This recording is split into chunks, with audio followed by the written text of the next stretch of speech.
Eto ang payo ko sa mga magulang. Remote lang masaya na ang mga anak ninyo. Sa bahay siya, puro remote lang. Pili ko tong batang to magiging TV technician paglaki. So huwag na kayo bumili ng laruan. Makita mo? Mga bago magulang dyan, huwag na kayo bumili ng mahal na laruan. Box, remote, masaya na yung mga chikiting na yan. Chim chim!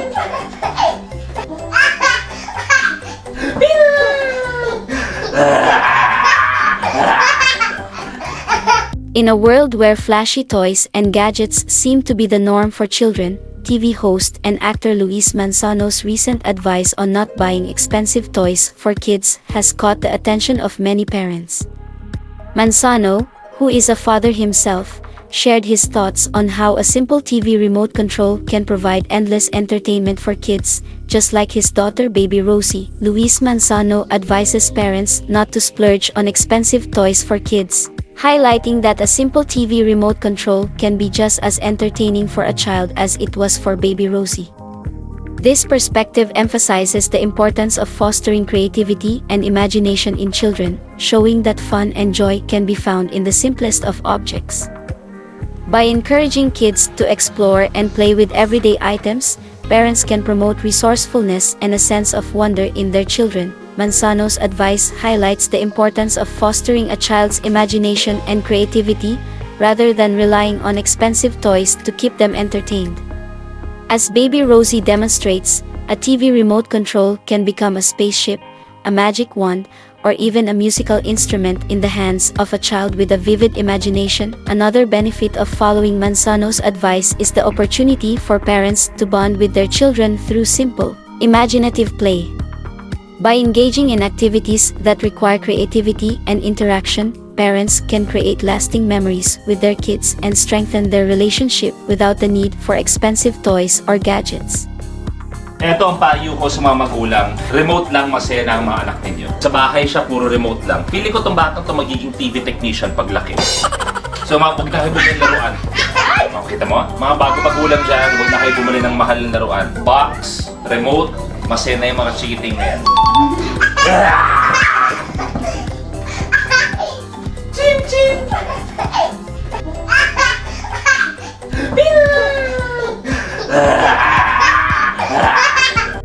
Hi, Peanut.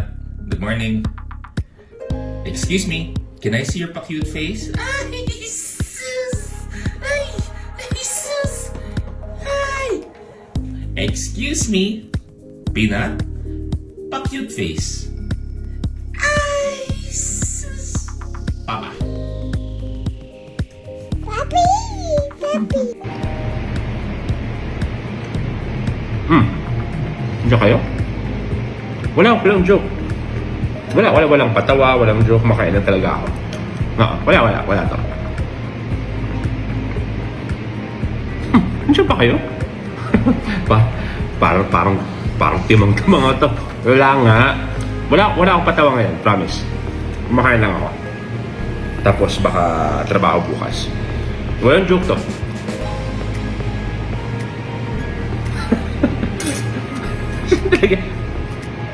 Wala nga.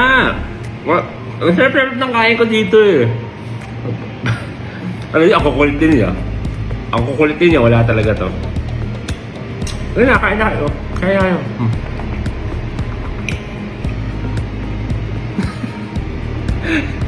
Parang, ano ba? Wala nga. Okay?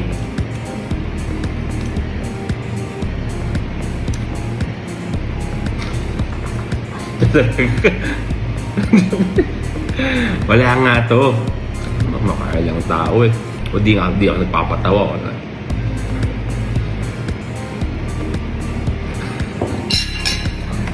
Para kayo Ay nako. Wala. Sige na. Ingat na. Good day! Ilan po, Sir Luis, ang total number ng naging girlfriend nyo? Alam mo, magpabili pa kayo. Happy na ako eh. Masaya na ako, may anak na nga ako, pinapost ko, di ba? Yung bata, pinapost ko, anak ko yun. Baka iniisip nyo kung sino-sino lang yun, anak ko yun. Yung mga ganyang tanong, Damihan niyo ang pinaka-challenging shoot ng buhay ko. Sa 20 years, eto pinaka-challenging pero pinaka-fulfilling.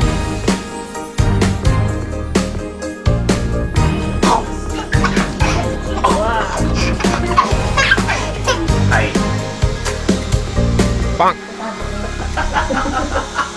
Father's Day to eh. Parang ako pa yung hindi napapansin. Ano yung biggest challenge bilang tatay? Magpalambing sa kanya, sobra. Can I show them the morning kisses? Ay, wala kang choice. Peanut, para may endorsement tayo. Sa'yo din naman mapupunta yun yung monetization. Okay, kailangan maging sweet ka. Go take the cellphone. Kabitan mo ng backlight. Ano ko ba talaga to? Mag-usap nga tayo. Ito ang payo ko sa mga magulang. Remote lang masaya na ang mga anak ninyo. Sa bahay siya, puro remote lang. Feeling ko tong batang to magiging TV technician paglaki. So huwag na kayo bumili ng laruan. Makita mo? Mga bago magulang dyan, huwag na kayo bumili ng mahal na laruan. Box, remote, masaya na yung mga cheating na yan. Chin chin!